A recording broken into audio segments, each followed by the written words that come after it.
I ended the video because my dad was coming into the hallway and I didn't want that to be caught on the audio, so yeah. Because I've had problems with that in the past.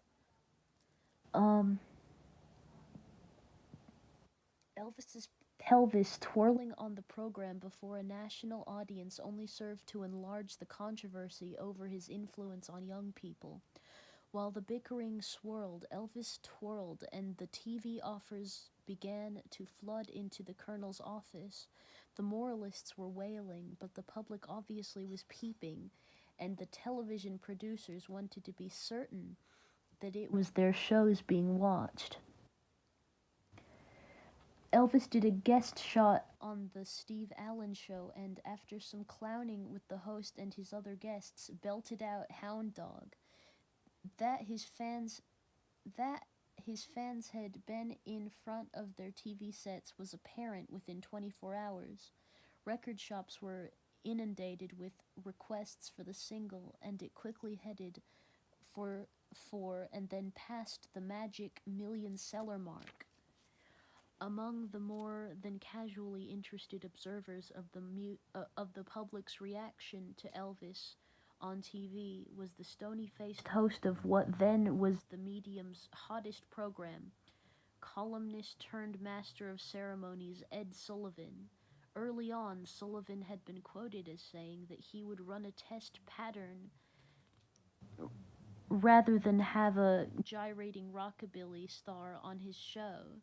It was a red-letter day for Elvis and Colonel Parker when they received word that Sullivan had changed his mind and was ready to present the king to the Sunday night faithful.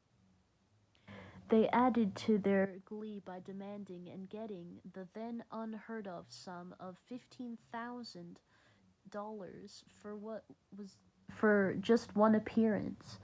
That was 3 times what Sullivan had paid any performer to grace his stage. Sullivan had only one demand, and it was agreed to and widely publicized. The TV cameras would show Elvis only from the waist up while he was entertaining. That didn't stop viewers from tuning in. If anything, it served to whet their appetites and settled down by the millions in front of their sets to see if Sullivan went through with it. He did, in a way, but occasionally the cameraman couldn't move fast enough to completely block out the thrusting, grinding pelvis of the king, and the king got his sexy message across once more. One TV rating service reported that more people saw his gyrations on that one show than saw President Eisenhower make his acceptance speech on a combined network pool. Wow.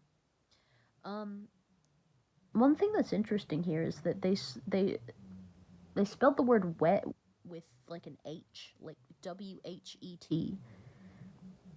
Anyway,